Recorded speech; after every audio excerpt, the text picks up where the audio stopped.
What's going on, Jeromes? It is mercifully NFL Draft Week, and we're here to do our final mock draft version 79.0, where we do a lot of on-the-fly 7-round Vikings mock drafts, but we don't do a lot of straight-up first-round mock drafts. We critique a lot of them, but this is it. We're putting our on the table. This ain't no guess. This is what it's going to be on Thursday night. Let's go. First, Jaguars. Trevor Lawrence out of Clemson. It's been number one forever. Urban Meyer and company, they get their quarterback of the future, and it's good times in Duval. 2, the Jets. The Jets, they get future Vikings quarterback Zach Wilson, just adding more fuel to the fire of the dumbest rivalry in sports history. They're going to let Zach Wilson walk after 4 years, and then the Vikings will pick him up, and he will win a dozen Jerome Bardys in 10 years. I love no Sacky for Zachy Wilson. I'm a little bit concerned, just given the history of the Jets, but we'll see. 3, Niners traded up 3 first-round picks to go from 12 to 3, and they get their guy. I think it is going to be Justin Fields coming out of Ohio State. Now, could be Mac, could be Trey Lance, but I think that the upside of Justin Fields is too high. I think that if everything clicks with him, he has a chance to be a Pro Bowl level quarterback, maybe even All-Pro, and the Niners get their future franchise quarterback by Jimmy G. Could easily see Jimmy Garoppolo being traded during the draft. To where? New England makes sense. Chicago? Maybe. We'll see. 4, Falcons. Speaking of trades, the Broncos. Oh my God, that's George Payton's music. So they give up a future first-round pick. George Payton is already making moves to go up and get their quarterback of the future. No pants or Trey Lance. And I get Drew Lock is not his guy. They have a lot of firepower on that offense. They just need the quarterback. So Trey Lance, quarterbacks 1 through 4, get it done. Plus, I like the Falcons. Moving back 5 spots, even though they miss out on Kyle Pitts and Jamar Chase in all likelihood, they get a future first rounder. Go ahead. 5, so the Bengals are now on the clock, where they have their choice. They already have their quarterback. They could go line, they could go Chase, they could go Pitts, but yeah, I mean, Kyle Pitts just has a chance to be a generational prospect, an immediate, wide-bodied, just big catch radius target for Joe Burrow, and an unfair matchup in the AFC North for many years to come. That's a really nice pickup. 6, Dolphins, who moved down from 3 to 6.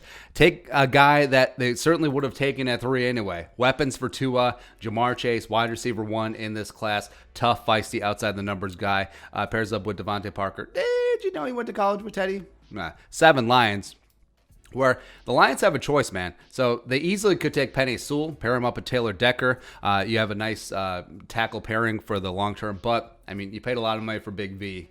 And the Lions are building from the studs up. I think this is going to be a multi-year rebuild for Brad Holmes. They already got multiple first-round picks from the Rams going forward. So, Chris Spielman is now involved in the decision-making, and, of course, they're going to get the new Chris Spielman. Lions get Micah Parsons. Well, actually a souped-up Chris Spielman, where Micah Parsons is going to have that range on that defense. He's going to stuff the run. Also, he's going to rush the passer. It's going to be a pain in the ass for the next couple of years.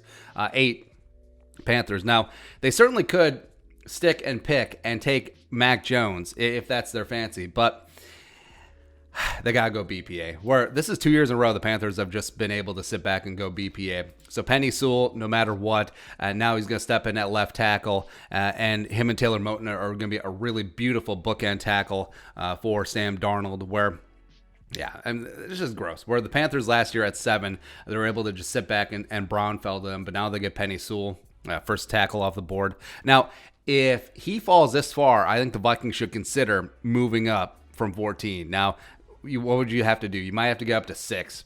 I might be a little bit too spendy because you're probably not going to trade with the Lions. So, we'll see. 9, Falcons, where I say they move down 5 spots to get a future first-round pick. And you're like, okay, what are they going to do? Bam. Bam, bam, bam. Arthur Smith still gets his quarterback of the future. They get an extra first-round pick. Nice move from Terry Fontenot. And you get the heir apparent for Matt Ryan. Now, you could sit here and take Devontae Smith. Sure.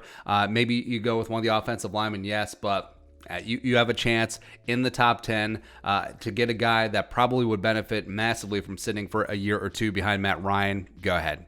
10. Cowboys, boring. Now, you thought maybe they would have moved up for Kyle Pitts if he didn't go 5 to the Bengals, but the Cowboys at 10, yeah, it makes sense. Patrick Surtain, first cornerback off the board, really fixing that secondary. Him and Trevon Diggs back together again, and it feels so good. 11, Giants. Now, the Giants could go a bunch of different directions. They could go cornerback and J.C. Horn. They could go wide receiver, weapons for Danny Dimes, but their offensive line last year was just booty. So Rashawn Slater coming in, I would just play him at left tackle right away, where Nate Solder is not the answer, even though he redid his deal. They lost Zeitler. Andrew Thomas, the number 4 overall pick last year, was very meh. So they need help all over the place. And Slater, play him at left tackle, right tackle, inside, sure. Yeah, just get him on the field. So now, guess what? The Vikings are in a dilly of a pickle where they're sitting at 14. They want one of the tier 1 offensive linemen, a.k.a. Christian Darasaw, to fall. Rashawn Slater just came off the board, so guess what? Pretty Ricky Spielman getting his deal pants on. Vikings leapfrog the Chargers. What up? What up? So the Vikings are now on the clock at 12, and yeah, just getting our guy. Tier 1 offensive tackle for the cost of a 4th-round pick. The Vikings have 4 of them. They can afford to do it, moving from 14 up to 12. So, yeah, just get your guy. And I understand this probably means that Ezra stays in at guard. Don't care. I do not care. I think Christian Darasaw has a chance to be an elite left tackle in this game. He's scheme agnostic, has great bounce in the feet, uber athletic, has got the size as well as the length, and he's going to be good to go. So this goes a long way for fixing the Vikings offensive line. Get it done. The Chargers, so they got leapfrog for Darasaw. They certainly would have taken him, but they're like, okay, you know, we can get protection for Herbert later on, especially in the 2nd and 3rd round, and we're just going to get weapons. We're going to get top-tier weapons. Jalen Waddle coming in out of Alabama. Speed for days, pairing up with possession receivers. Keenan Allen as well as Mike Williams for Justin Herbert. I mean, come on. Like, you basically have everything. You got the jump ball power forward to Mike Williams. You have the possession guy with Keenan, and now you just got speed. Burner for days with Jalen Waddle. That's a really nice pickup for the Chargers. 14. So the Eagles, sticking and picking. They trade down twice, and they get Devontae Smith, the Heisman Trophy winner, and a dude that they probably would have taken at 6 anyway. So they're able to acquire a whole bunch of trade capital as Howie Roseman tries to rebuild that mess. But Devontae Smith, Jalen Reagor for Jalen Hurts, yeah, makes sense. 15. So the Patriots are just like, okay, well, we missed out on the quarterbacks. No big deal. So they're focusing on cornerback. Patriots taking J.C. Horn, cornerback 2 off the board, where J.C. is going to be the heir to Stephon Gilmore. I don't even know if he suits up for the Patriots this year. I think they still might move him, as well as J.C. Jackson's on his restricted free agent season. I don't know if they re-sign him long-term. So J.C. Horn adds length and alphaness to that defense. I like that pickup a lot. 16. So the Cardinals have made a lot of noise like, hey, if the right wide receiver falls, we'll take him, which, you know, but no, they actually make a pick that makes sense. Cardinals, Greg Newsome replacing Patrick Peterson coming out of Northwestern. Absolutely love him. The pride of the Wildcats going to the Cardinals. Next up, 17. So the Raiders completely gutted that offensive line. And initially in the mocks, it was Raiders taking edge, but they signed Yannick the freaking Ngakoue, so they're going to get this thing done up front. Elijah Vera Tucker, he can play tackle, he can play guard, and ideally he's going to play guard next to Colton Miller on that left side. So that goes a long way into starting to get some sort of competency back up front. I think 17 for AVT is a really good value. 18, Dolphins, where the Dolphins have so many damn draft picks from the Laramie Tunsil trade that they can afford to gamble on the medical dude, and they absolutely do. Jalen Phillips staying in South Beach, where if he can stay healthy, no issues with the head stuff, so he can be the best edge rusher in this class, bar none. So he's the first one off the board, and Brian Flores' defense has been lacking that consistent edge rush, and now they get it in Phillips. So yeah, they're going to gamble. Hopefully he can stay healthy, and he can be that dude. 19.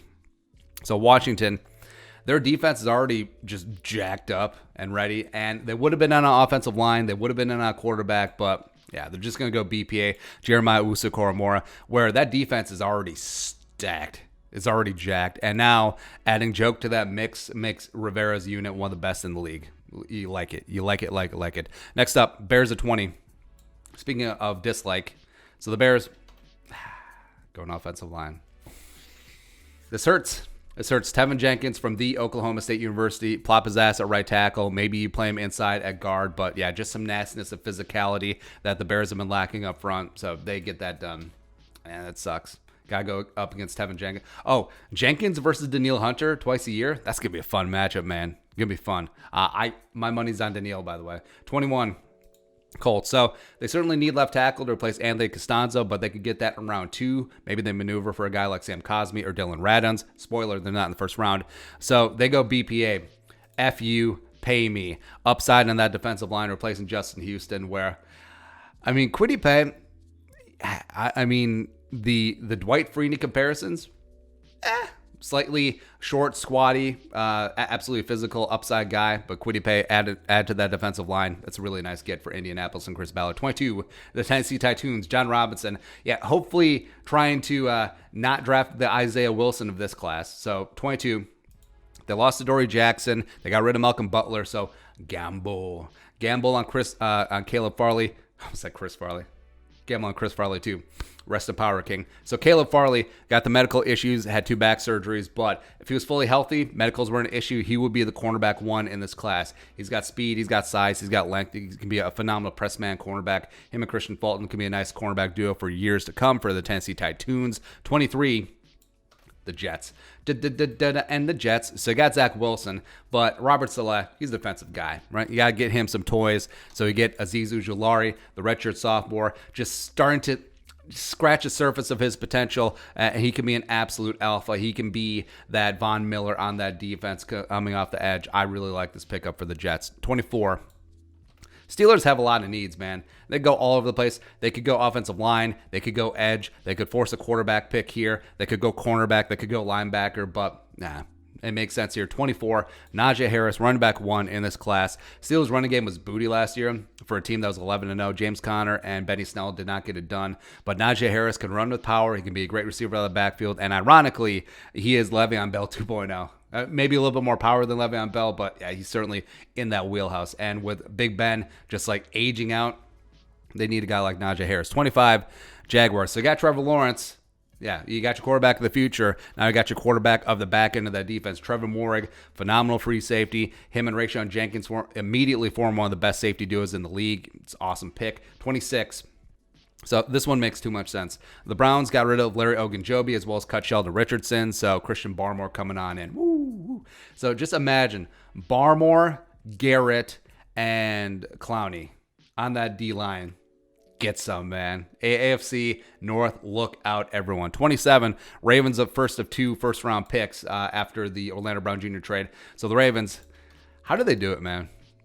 How do they do it? Just they're always at the back end of the first round. They always get physical freaks, and they just next man up. So they lost Matt Judon to the Patriots. They lost Unique to the Raiders. They're going to get great compensatory picks in 2022. And they get the physical freak upside guy. Just ridiculous, man. 28, Saints. Looking for some linebacker depth. Got Jamin Davis, a guy who's been shooting up draft boards all damn day. The pride of Kentucky, adds a nice physical element. Also is a plus athlete. I think that he sneaks in the first round. I really do. 29 Packers. I hate it. So Elijah Moore, phenomenal in the slot, great return man as well, and him and Devontae Adams, who's not as good as Justin Jefferson and Adam Thielen. So this is going to be a pain in the ass. Like, it really sucks when Gutekunst actually gives Octogen and Aaron Rodgers, the old-ass man with bird bones, what he wants. Yeah, it sucks. 30, another wide receiver comes off the board. Ooh, Rashad Bateman goes to the Bills. Now, this is just adding to the juggernaut. So you got Rashad Bateman, big-time outside receiver, with Diggs, with Beasley. I mean, Josh Allen, man, everything's looking good in Buffalo. Next up, oh my goodness. Pretty Ricky Spielman gets on the horn with DaCosta. What up? Hey, we're coming up. We're coming up, and we're going to get this party started. So, offensive line, yes, check that box. But Zimmer's like, I got to get something. I got to get me some. So, yeah, the Vikings are moving up. They package a future second-round pick as well as a third and a fourth in this year's draft, and they get Zaven Collins, where you have this perfect hybrid of you have a guy the size of Anthony Barr, but the coverage skills of Eric Kendricks, and just an absolute heat-seeking missile. Does need to work on finishing tackling at the point of attack. Something that's got to work on. But at this stage of the draft, just phenomenal value. So the Vikings on both sides of the ball, absolutely get a tier 1 week 1 starter. So you got Zaven Collins at linebacker, you got Christian Darasaw on the offensive line. Go ahead. Feeling pretty good about this. And then the Bucks picking up Gregory Rousseau, where I wouldn't be shocked if he falls out of the first round, but just adding more length, just adding more power on that defensive line, just it's gross, man. Like 15 and a half sacks, can't deny that. Even though he may be positionless, he may be a dude who's just a rotational guy at the cap of his NFL ceiling. I don't care. Adding him to that defense, Todd Bowles is going to have a lot of fun with Rousseau. Dudes who didn't make the first round. So Kellen Mond also could put Davis Mills up there. No go, considering that 5 quarterbacks win the top 9. Maybe they sneak in. Maybe a team forces a quarterback pick later on. It's fine. Travis Etienne, no go in the first round. He'll be a very good high-end second-round pick. Same thing with Terrace Marshall, Rondale Moore, Kadarius Toney, Pat Freiermuth. I think all those guys will go top 50. Offensive line, Mayfield, Raduns, Cosby, Eichberg, Leatherwood. Oh my, Dickerson, Davis. No go up front. Then edge rushers: Boogie Basham, Tryon, Onwuzurike. Nope. Nick Bolton is the big 5 linebacker left out in the cold. He'll be fine. And then Melifanu, Sante Samuel, and then the 2 Georgia cornerbacks and Javon Holland. No go there. But if this is how it works out for the Vikings, man. So move up from 14 to 12, and then you're ready to rock and roll there. Can we just get this on screen? There we go. And then secure Christian Darasaw. Leapfrogging the Chargers, I think, is going to be important. Now, you may have to watch what happens at 11, because you could jump to 12 before the Giants are on the clock, and then I think the Chargers could just jump you to 11. So you got to be careful about that. But the Vikings secure their dude. You have 2/3, you have 4/4, you have 2/5. Just use your draft capital to move up to get the guy that you really, really want. Because what would happen if the Vikings would have sticked and picked at 14, and let's say the Eagles would have gone Devontae, the Chargers would have gone, say the Eagles go Jalen, and then the Chargers go with Darasaw. I mean, you could go Devontae Smith, certainly. I'd be fine with that. But what are the odds that Zimmer would be like, hey, you know who's really good? J.C. Horn. You know who's really good? Greg Newsome. I'm certainly fine with AVT, but I don't want to chance it. Then at the back end of the first round, I love me some Zaven Collins. So even though you're packaging up a future second and a 3rd and a 4th in this year's draft, just go get it done. Just go get it done. But your thoughts on our thoughts. Final NFL mock draft, first round version 79.0, or wherever we're on. Let us know in the comments section below. Subscribe for daily Vikings takes. Want to support that work? Pull some of the Venmo. But until next time, Skol, production value.